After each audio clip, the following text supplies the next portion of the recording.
আমি আজ যেখানে এসেছি সেটি হরিনাবি, একটি প্রাচীন ও বিখ্যাত গ্রাম। এই গ্রামটি দক্ষিণ চব্বিশ পরগনা জেলার বারুইপুর মহকুমার ও সোনারপুর ব্লকের। আমার সামনে দেখতে পাচ্ছ বাংলার প্রথম মৌলিক নাট্যকার ও হরিনামী বঙ্গনাট্য সমাজের প্রতিষ্ঠাতা পণ্ডিত রামনারায়ণ তর্করত্নের। ইনি 1822 থেকে 1886 সাল পর্যন্ত 19 শতকের বাংলার প্রথম সার্থক মৌলিক নাট্যকার ছিলেন, যিনি নাটকে রামনারায়ণ নামে পরিচিত ছিল। 1854 সালে কৌলীন্য প্রথার বিরুদ্ধে বিখ্যাত নাটক কৌলীন কুল সর্বস্ব রচনা করেন। 1862 সালে এই গ্রামেই তিনি হরিনাবি বঙ্গনাট্য সমাজ প্রতিষ্ঠা করেন এবং বাংলা নাটকের প্রসার ঘটান। Welcome back to my channel nature view Sonali. আমি এই চ্যানেলে আবার অনেকদিন পর এসেছি তোমাদের সঙ্গে শেয়ার করতে আমার নতুন ব্লগ। আমি এখন হরিনাবি রাজবাড়িতে প্রবেশ করেছি। এই দেখো, পুরো ধ্বংসাবশেষে পরিণত হয়েছে। তোমাদেরকে আরও শেয়ার করব, ভেতরে ঢুকবো। এই জমিদার বাড়ি বা রাজবাড়ি আনুমানিক 250 বছরের পুরনো, যা একসময় খুব জাঁকজমকপূর্ণ ছিল, কিন্তু এখন দেখো কি অবস্থা হয়ে দাঁড়িয়ে আছে। এটি সাধারণত স্থানীয় জমিদারদের বাসভবন ছিল, যা পুরনো ভাগীরথী খালের পাশেই অবস্থিত। যেখান থেকে আমরা ঢুকলাম সেটি হচ্ছে এই বাড়ির সিংহদ্বার।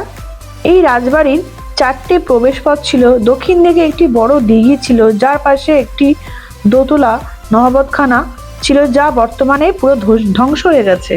স্বাধীনতার পর জমিদারদের প্রতিপত্তি কমতে শুরু করে। অযত্ন ও স্থানীয় মানুষের দ্বারা সম্পদ লুটের ফলে বর্তমানে এই রাজবাড়িটি ধ্বংসাবশেষে পরিণত হয়েছে। এই দেখো, এখানে যেটা দাঁড়িয়ে আছি আমরা, এটা মনে হয় দুর্গা দালান। তা পুরোটাই দেখো পুরো ধ্বংস হয়ে গেছে। আর উপরের সিলিংটা কড়িকাঠ দিয়ে বাঁধানো ছিল। এই গ্রামের অতীতের সঙ্গে গভীরভাবে জড়িয়ে রয়েছে ঘোষ পরিবারের জমিদারি, যাকে স্থানীয়রা আজ রাসবাড়ি নামে চেনে। এই অঞ্চল একসময় ছিল মদন মল্ল পরগনার অন্তর্গত। কথিত আছে মহারাজ প্রতাপাদিত্য যখন মুঘলদের কাছে পরাজিত হন, তখন তার সেনানায়ক মদন রায় এই অঞ্চলে বসতি স্থাপন করেন। এই গ্রামের পরে মাটি খোঁড়া কালে পাওয়া যায় কষ্টি পাথরে গড়া বিষ্ণু মূর্তি, যার নাভি পর্যন্ত অংশ অক্ষত অবস্থায় ছিল। সেই থেকে এই গ্রামের নামই হয় হরিনাবি, যা প্রকৃত উচ্চারণে হরিনাবি হয়ে ওঠে। প্রায় 1752 সাল নাগাদ কলকাতার সিংহ পরিবারের কাছ থেকে হরিনাবি বিস্তীর্ণ জমি ক্রয় করেন রামচন্দ্র ঘোষ।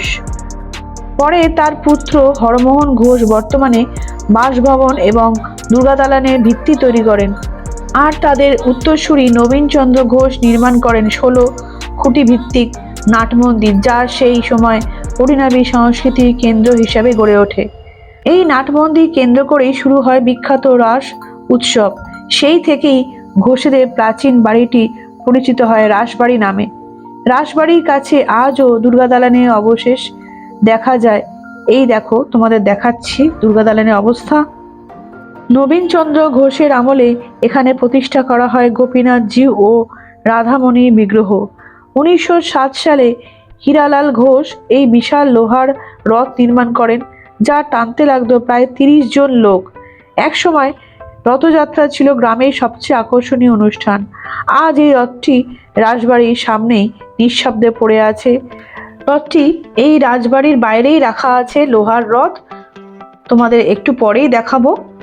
কথিত আছে মদন দত্ত নিজ হাতে ভল্লুক শিকার করেছিলেন, যার ফলে মহারাজা প্রতাপাদিত্য তাকে মল্ল উপাধিতে ভূষিত করেন।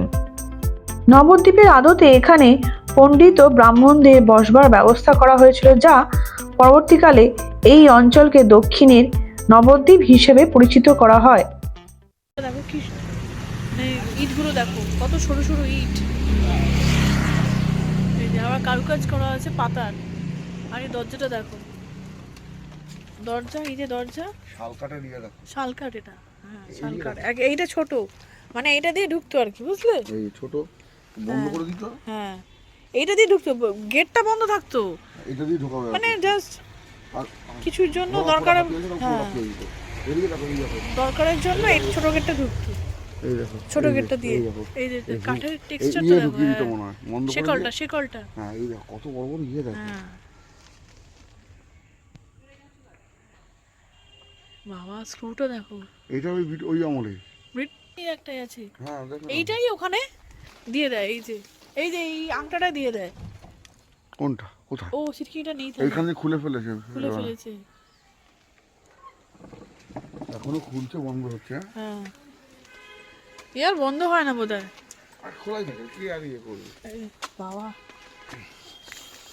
এই দেখো ইটটা দেখো গোল গোল এই দেখো ইটটা দেখো গোল গোল এখানে দেখো গলি দেখেছি এই তো গলি দেখালাম তো এই উপরে পাতার ডিজাইনটা দেখো প্রবেশদ্বারে এটা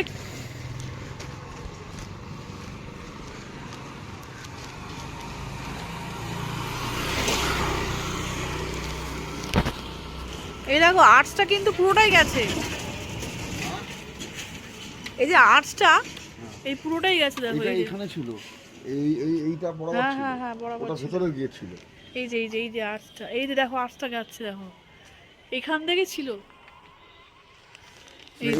হ্যাঁ এইটা গিয়ে নিশ্চয়ই গেছে এইখান থেকে এই থাম্বা আর ওই থাম্বা হ্যাঁ এটা আলাদা মানে একটা গেটের পর আরেকটা গেট আরেকটা গেট ওই তোমার